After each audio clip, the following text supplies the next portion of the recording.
की कथा आती है कि यमराज जी एक तोता को देख के हंस गए। तो तोता बोला कोई और हंस जाए तो बात बनेगी, यमराज हंस रहा है। तोते के मित्र थे गरुण जी, भगवान के वाहन। तो अपनी पहुंच लगाते हैं ना लोग, जब संकट में आते हैं तो अपनी पहुंच लगाते हैं, जैक लगाते हैं, हाथ पांव फैलाते हैं। गरुण जी को कहा कि भैया तुम कैसे भी एक काम करवा दो। बोले क्या? ये यमराज जी मुझे देख के हंस गए हैं, मुझे लग रहा है अब मेरे जीवन के दिन 4 बचे हैं।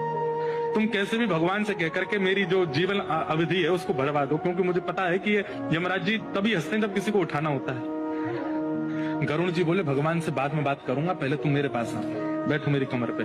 गरुण जी उड़ा करके उनको 7 समुद्र पार एक गुफा में ले गए और वहां भीतर ले जाकर के छोड़ दिया। बोले यहाँ रहो, यहाँ कोई नहीं आएगा, और ये 2-4-10 दिन यहीं बैठे रहना, सब ठीक हो जाएगा अपने आप। और मैं जाके भगवान, मैं यमराज जी से बात करता हूँ, भगवान को छोटे काम के लिए क्यों बोलना, मेरी पहुंच तो सब जगह है। मैं भी रसातल में जाके यमराज जी से कहता हूँ तुझको नहीं लेके जाएंगे, ठीक है?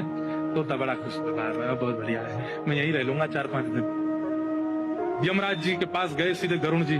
गरुण जी तो भगवान के वाहन है, सब खड़े होते हैं, उनको देख के यमराज जी बोले आइए आइए। कैसे आए? बोले हम बस एक बात कहने आए हैं, फिर हमको जाना है वैकुंठ।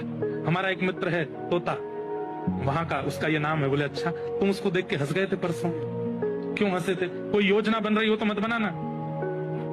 अच्छा, उस वन के तोते के बारे में? बोले हाँ, मैं तो उसको देख के इसलिए हंस गया था, मैंने कि देखो कैसे कर्म की विधि, ये अभी यहाँ बैठा है और इसकी मृत्यु 7 समुद्र पार एक गुफा में बिल्ली के खाने से होगी, और मैं ये सोच के हंस रहा था कि ये 7 समुद्र पार पहुंचेगा कैसे। तभी यमराज जी बोले देखो देखो आ गया। पीछे देखा तो उस तोते की आत्मा आ रही थी, मर गया। गरुण जी बोले मैं ही छोड़ के आया था इसको।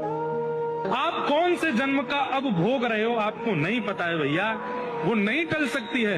इसलिए प्रसन्न रहो, नाम जपो, कथा सुनो, खूब आनंद